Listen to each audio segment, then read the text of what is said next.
What's up, everybody? Welcome to the Lost Spot. I'm your host, Sebastian, on the Pantheon Podcast Network. Today's guest is Thomas Tulak. Let's go. Hi, everybody. Oh, no. Oh, boy. Here it comes. The motherfucking Loud Spot. Thomas said, hi, everybody. And I forgot to tell you to play an intro song. I probably should have warned you about that first. As always, I am joined by my two co-hosts, Kyler and Diego. And Sam is in the background pressing all the buttons. Today's guest, there's Sam right there. Today's guest is writer, director, cinematographer, actor, musician, all these different things. Thomas Tulak. I almost said Tulak, but it's Tulak, like two locks on a door, which is what he told me. And you played some movies and some roles. One of them I was very interested.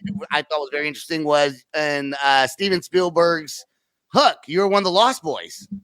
Yes, I was the youngest of the Lost Boys. Yeah, I was the one that spit out the candle and said "Good night, Neverland."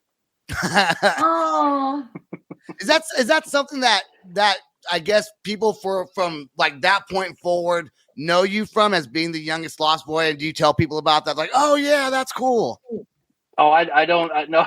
People know me from that. I don't tell anybody, but people know. There's even a band called "Good Night, Neverland" from that. So like people just know. People find out, and that seems to be the one thing that sticks out. So so this is Good Night Neverland. I'm sure there's probably a few other bands related. Like there's a band called Rufio, a punk band. Do bands ever reach out to you? Because you're a musician yourself. We're gonna talk about that, but do bands ever reach out to you and be like, hey, would your band like to play with our band if they're like into that kind of Peter Pan thing? No one's reached out to me yet. The only thing that ever happened was one of the other Lost Boys, Isaiah, who played Pockets, the one that said which I forget what. But anyways, he tried to do a project with me a while back, but he lives on the other side of the country, so it didn't really work. Has there been any talk of all the Lost Boys getting together and doing like adult Lost Boys? they should. Bangarang. A reunion. Now, I guess because the whole thing is Lost Boys aren't supposed to get old, right? Aren't they supposed to stay young? Yeah. Well, you don't age in you age in Neverland, but you age really slowly. It's something like 100 years for every year, or something like that. So you do get old, but by the time, like in real life, you get to be like 40, then you've lived for something like 4,000 years or something. My goal. And you guys didn't you guys do like a 25 or a 20 or something like that reunion of like a People magazine or something like that? If I'm not mistaken. We did, yeah, we did. It was hosted by a production company called 22 Vision, and a few years ago, yeah, we got together on the 25th anniversary of the film, and we recreated one of the infamous pictures of all the Lost Boys together, and then we made a couple of videos, a tribute to Robin Williams, and a bunch of things, and then we all autographed some like Hook posters and paraphernalia and stuff, and then we auctioned them off for charity. So it was a cool little event. Nice. When someone says paraphernalia, I automatically assume drugs. But Of course you do. But so how old were you when you were in the Lost Boys? I was 6 years old when I was on the set of Hook. I had my 7th birthday on the set. Not the Lost Boys. You were in Hook playing one of the Lost Boys. That's right. Correct. Gosh, that was a long time ago for me too. So did that shape your childhood as far as, because unless you were like a huge Peter Pan fan before you were 6 years old, I would assume you were afterwards. Well, it definitely shaped who I am, but less about Peter Pan and more about just like movies and filmmaking in general. Like I came away from making that movie, spending time with Robin Williams and Steven Spielberg, wanting to spend the rest of my life making movies that make people laugh. So that's really the effect that it had on me. Did you get a lot of one-on-one time with Robin Williams and Steven Spielberg? And like, do they as a kid, do they try to give you pointers? And I mean, because you're just so young, you know what I'm saying? Like, you don't know what you're doing. 6 years old. Oh yeah, Robin and I were like really good friends because I was close to his son's age that he didn't get to see a whole lot while he's on set. So he and I would like hang out a lot, and we played like Game Boy back when you had to connect Game Boys with the cable and stuff like that. And so I spent a lot of time with him hanging out when the camera wasn't rolling. And then like he and I became really good friends. And then, I definitely got some pointers from him and then some pointers from Steve. There was one scene where my character had to laugh, but I guess I didn't laugh convincingly. So Steven threatened to like hide behind me and tickle me to get me to laugh proper. Did he do that? No. It's a little weird. I'm just kidding. A little bit. A little awkward. That's awesome. So you were also in the sitcom Cheers. Yeah. On a few episodes. Now, from what I remember, I don't remember kids in that show because I remember them always being in a bar called Cheers. So what did you do? What was is that a dog? Yeah, my dog's barking. She's fine, just ignore her. So the character Carla on Cheers had 9 kids. Yeah. Hold on, give me 1 second. Let me let my dog out. Yeah. All right, come here. Sounds like a little dog. Yeah, she's a puppy. Yeah, she's Sounds a little like one. a little dog. What the? Yeah, I didn't expect to fall in love with a poodle, but I did. I adopted her. I had a foster poodle. What's your She's the poodle's most name? adorable. Her name is Maddie, short for Maddie. Mine was Buffy, and she was like this. Is she white? Yes, she's white. Oh, And she's they're 3 mean. years old, and they are smartest I know, ever. But I know why Diego's laughing under there. Why? Why? What did I do? Nothing. Did I do it? When you go back and watch, you'll probably see why. What did I do? Nothing. Nothing. It's just, You're the best. You are the best. you did nothing. Okay, so let's go back to Cheers. Carla, wasn't that Frasier's like girlfriend in the show or something like that? No. She had she didn't have a husband. Frasier's girlfriend was Lilith. Carla was just the waitress of the bar. Yes, and she had 9 kids, and I was one of the kids, and it was the kind of thing where she couldn't always find daycare or babysitter or something, so I would often, or her kids would often just come to the bar rather than being home alone, and so I was in 4 episodes, but they cut all of my scenes out of one of them, so I'm only credited for 3. That's kind of fucked up, man. Yeah, it's okay. They probably still. So your parents get paid for these things, right? Or do you get paid and they put it in like some sort of special bank account for when you turn 18? Yeah. It was put into a bank account with like a trust kind of thing, so that the money's there that I can't touch till I turn 18. Exactly. So your parents couldn't make any money off of it. I would take a cut. I would take a cut. I did that. I drove you there. Give me gas money. So was acting, I guess, you were involved. I don't know how children get involved in acting. Were you found by someone, or were you like part of an agency that promoted that?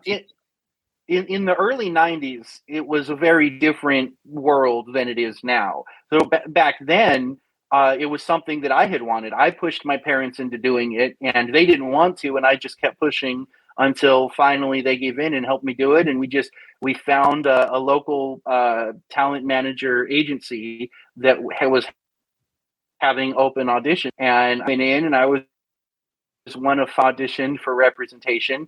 And then of that 500, I was one of 2 that they took on as clients, which I don't think anything like that really happens anymore. The industry was a very different thing back then in the early 90s. So, but yeah, it was me pushing the whole time and just, open audition kind of thing. That's pretty cool, man. I almost did a peanut butter commercial one time that we wound up not getting the role for, but I always thought it'd be cool to be a child actor. I'd probably suck at acting though. So when do you do a lot of conventions like pop cons? Sam's in the background shaking his head yes when I said that I was gonna say yes too. I was like, yep, You know what? I brought this whole team together, and all they do is make fun of me constantly. I got faith in you. I think you'd have been a great peanut butter commercial kid. Yeah, just give him a spoonful and watch him like a dog just lick at it. That'd be great. Now, and I was gonna bring up conventions. That's what I was gonna bring up. Okay. So do you do up conventions, things like that? I did one. I was invited a few years back to the San Francisco Comic-Con to do a Q&A panel. And so it was fun. I did 2 panels there, Q&A, and maybe 15 or 20 people came to each panel. And so I kind of just felt like it's not really my kind of scene. So, but I was invited to do it because I had a short film that I had directed that was playing in their festival. And so they invited me to come and do a Q&A. So that was the one time I've ever done it. And I might do it if I was invited back, but it's not something that I'm going to actively be seeking out. So right on. And so that's okay. I'm going to Comic-Con. I want to dress up. That's my goal. I want to wear one of those, like, I know. I'm going. What are you gonna wear? What are you gonna wear? Go ahead, Diego. Go ahead. She gonna dress up as a poodle.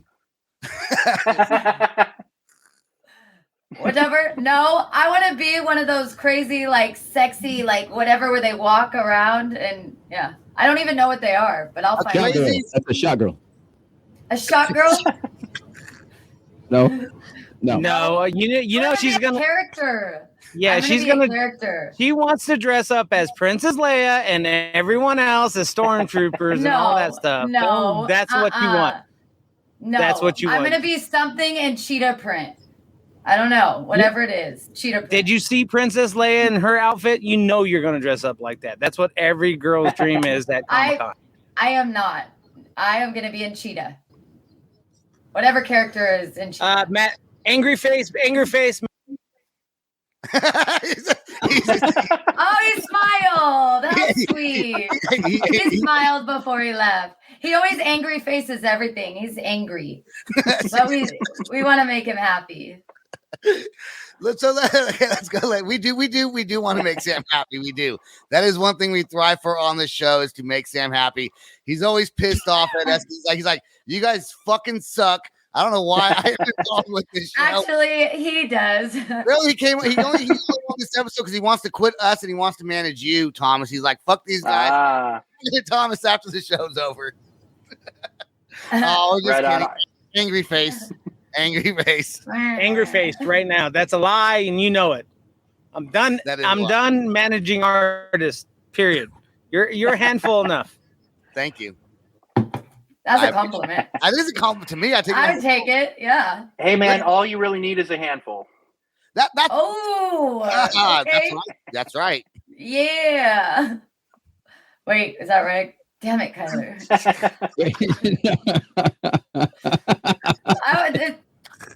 We were talking about his chocolate balls, the Pharaoh. Whoa! How did this get all X-rated? Jesus. Maybe I shouldn't. It's Sprite, okay. She was talking about chocolate balls. Her and Diego, actually, on a post I made. All right, I do want to go in. I'm trying to get into his directing. He's all wow. And I keep on getting that sidetracked over here. So you are a director now, and you're doing some movies. You have a new movie coming out. I'm gonna try to say it, okay? THÆRF. It's pronounced THÆRF. THÆRF. It's called THÆRF. It's called THÆRF, and you have a trailer that it's on YouTube, but it's also on was it seedandspark.com or something like that? Yeah. Yeah. So Seed and Spark. Okay, I'm gonna play the trailer, and then I want to know a little bit about the movie, and let's talk about what Seed and Spark is and what they do for. I guess it's for directors or I don't know what the fuck I'm trying to say. Let's play the clip and then I'll figure it out. Here's the clip right here. Right here. Take a break. All right, take a break. I'm taking a break. Take a break.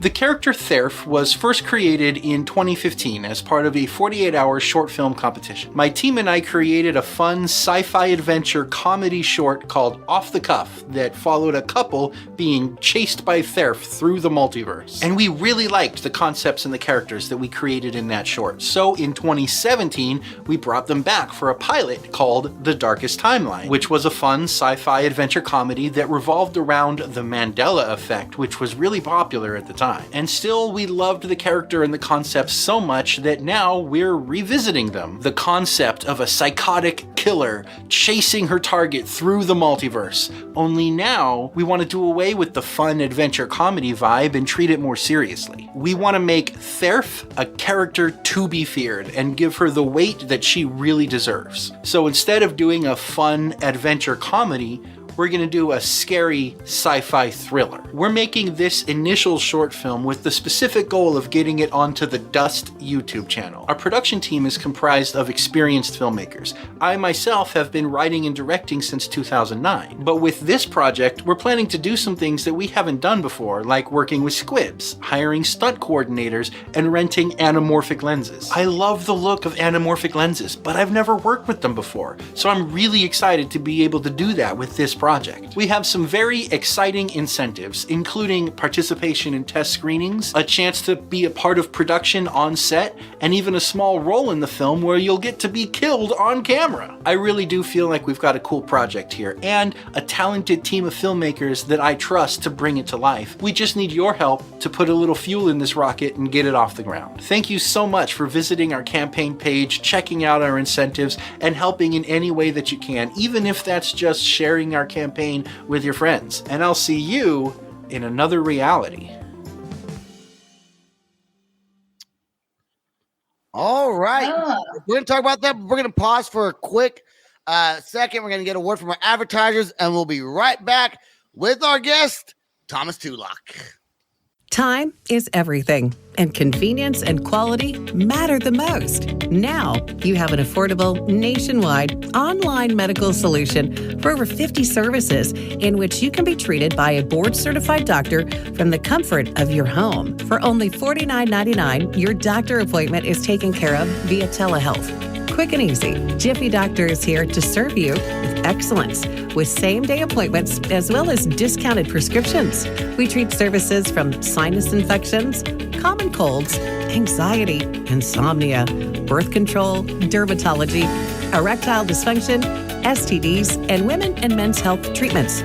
Sign up today for $49.99 and have your prescriptions delivered to your home if you choose. Jiffy Doctor has served tens of thousands of happy patients, and we are happy to now serve you. JiffyDoctor.com, your new, convenient, and affordable medical solution. Stay home, stay safe, and avoid the wait. JiffyDoctor.com. And we are back with our guest, Thomas Tulak. We like to thank our advertisers on YouTube for sponsoring us. Okay. So yeah, like first, was she on the side of the Golden Gate? Was that what that shot was?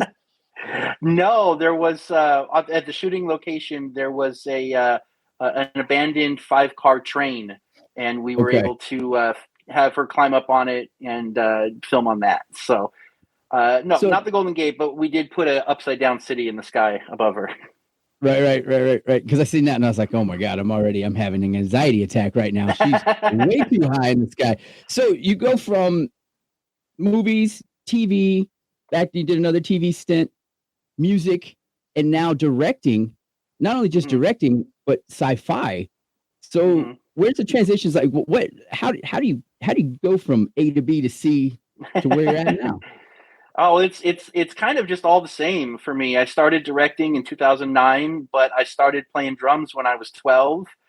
Started acting when I was 6. So it's all kind of the same one nebulous kind of thing. But my feature film that I just finished, Who Done It, the movie, it's a comedy murder mystery. It just premiered at Kevin Smith's film festival, the Smodcastle Film Festival last year. But at the same time, I went to that, and then I came back and did a show with my band. My band has there's a local popular biker bar called Cook's Corner that my band plays at least probably once a month at. So it's, it just do one and then the other. It's just all kind of the same world to me. Yeah. How long does it take? How long does it take to make a film? Like how long is that movie THÄRF? THÄRF, yes. Okay. THÄRF goes into production in June. And this one is only going to be about 20-25 minutes short film. Okay. So that one's probably going to take about 5 days to film. But my feature, which is a full length 90-minute feature, that took about 2 months to film and then about 6 months in post production. So how long it takes kind of just depends on how long the thing is. THÄRF is only going to be 20-25 minutes. But THÄRF is a proof of concept short that will lead to a feature a little bit down the line. Why did you want to get rid of the comedy aspect in your sci-fi and just go with an actual sci-fi? Like, is there any comedy at all? Or did you cut it all completely out? There's moments of levity because it can't all be scary. Because if it is, then nothing's scary. So there's still moments of levity. There'll always be moments of levity, in everything that I do because I'm a comedian at heart. So, but it kind of just felt like, the character and the world that we created, there was so much more potential to create this kind of thrilling, scary experience. And so it felt like to me like it just leaned better because the last iteration of it, we played off the Mandela effect and the Berenstain Bears and all of that. And when I went back to that idea and revisiting that whole Berenstain thing, it just kind of felt like that was a product of a time that is no longer. The world has changed. We're in a different place, society collectively and all that. So it just felt like it was time for the character and the world to kind of mature a little bit. And so now we're doing, something that is a little bit more serious tone. Let's go back. Because I would do sci-fi just so I can dress up in some hot ass different world outfit, right? There you You're go. gonna be somebody else. I see why you did it. Yeah, for sure. Yeah. To get the girls all to dress hot, because girls typically do dress hot in sci-fi films, don't they? Do they not? No, amazing. They got big old butts all the time. I take that to my butt doctor when I get mine done. It's sci-fi. There you go. Let's go back to the Mandela effect thing. Is that something that you believe in? Because I've actually done a podcast just on the Mandela effect a while back. Is that something that you follow? Is that that you pay attention to? Because that's crazy. Collar, do you know what the Mandela effect is? No. I'm not gonna fake it. Oh my God, look at that look. I feel like I do, and you're gonna ask me, and I'm gonna say it wrong. So I'm just gonna go no. Diego, you know what the Mandela effect is? Okay. Yeah, absolutely. And it pisses me off and it aggravates me, and I just walk away from it because I'm like, I know what I know. I remember what I've seen. The Monopoly man has always had a monocle, and you can't tell me the difference. Yeah, okay, I'm with you. I didn't know it was. Yep. Yeah. Okay, so you do know what it is, Kyle. Okay, so Mandela effect pretty much is when you remember something or a group of people remember something as a specific way, and that way is not the same thing. Like the Berenstain Bears, we all remember it as the Berenstain Bears, and not the Berenstain Bears. So tell us a little bit about it, Thomas, that, I don't know, you follow it, I guess you pay attention to it. What's some of your favorite Mandela effects, if you will? Oh, man, I really did. For a while there, I did a lot of research into it, followed a lot, because I wrote, a whole series. It was going to be a show based around the idea that whichever one Berenstain or Berenstain that you remember, that's the world, the universe that you're from. And now we're together in this universe, and then there's a war between the two universes. And so I did a whole thing on it. But I think my favorite is probably one that actually involves myself. So I had a line in Hook where I say, "You're doing it" to Peter Pan, but everyone quotes it as "You're doing it, Peter." I didn't say "You're doing it, Peter." Oh my gosh, I said "You're doing it." Yeah. It's my childhood. Yep. Yeah, it's mine too. It was. He lived it. He lived it. So you do you remember saying what's actually said, or does everybody remember it incorrectly? Then I don't know where or how it came from, but whenever it's quoted or referenced, or whenever anyone talks about it, they say, "You're doing it, Peter." But I didn't say that. I said, "You're doing it." That's all that was said. So how that came, it's just like, Darth Vader didn't say, "Luke, I'm your father." He says, "No, I'm your father." Like, people just remember the line wrong. And Forrest Gump is there's one in Forrest Gump. I don't remember which one. There's a saying in Forrest Gump though that his mama always said life is like a box of chocolates, and it's not what he says. Life is, I don't know. There's some shit like that. I don't fucking know. You tried. Let's talk about Seed and Spark, and what do they do for? I guess, is it just directors? Do they help promote? Is that how you raise money? What is that? So Seed and Spark is a fundraising platform similar to like Indiegogo or Kickstarter, but the major difference is that with Indiegogo and Kickstarter, you can fund anything. If you're making movies, or if you're making some product, or you've got some invention or whatever it is, you can literally fund anything on there. Versus Seed and Spark is only for filmmakers. And so, and they're a smaller company, so they can actually take the time to work with you to, mold your campaign and help you learn how to campaign. And they actually had to review and approve my campaign before I was able to launch it, because they're full of experienced fundraisers who are, applying years of knowledge into helping you succeed.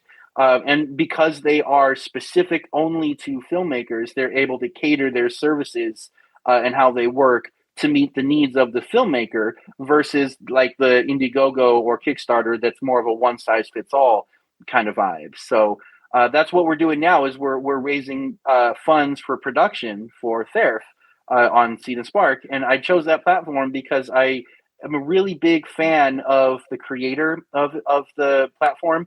And I like a lot of the things that she has to say about, getting outside of your own kind of world in your own head and thinking about the experience from the user and, the people who would potentially like, promote and invest and, contribute to your campaign, thinking about it from their point of view. Because a lot of people come at it like from their own point of view, and that's great, but it's really when you think about someone else's point of view that you can actually, set yourself up for success. So I really like this platform. I want to share your page on here while we're talking about it. And there it is. So your goal is to raise, you have 29 days, 1 hour left from this moment. By the time this airs, it'll be a couple days less than that. Your goal is $5,000 for production. So far, you have reached $50 of that. Is that a goal that's pretty common, that people typically reach $5,000? I see a lot of people on this platform reaching for that neighborhood under 10,000, but I've also seen a lot of people reaching much higher on this platform. I've seen some people reaching 50,000, 100,000. It depends on the need of their production and, their reach and, how far they plan to go with it. So I've seen run the gamut. Hold on, to screw that up. There we go. Okay. I wasn't mad. Go ahead. I was like, ooh, good lighting. Okay, here we go. There's Kyler all by herself there. Yes. So, that's what I was trying to do. Okay. So you can see all of us on here. And then we have your mission statement, things like that on it. So if anyone that's watching this, you want to go support, what's a typical donation? Like $10, $20? The $25 donation is probably the most common.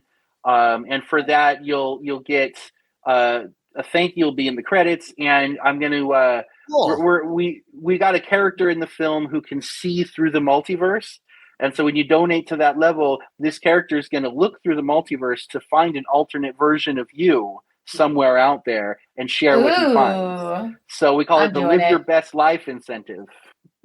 That we'll see what we can find. Yeah, that's really neat. I'm looking forward to watching it. Is there anything else that you want to say before we get out of here? To you, Thomas, or Diego, Kyler, anything else you want to ask before we end the show? Bangarang, Rufio. Okay. Life.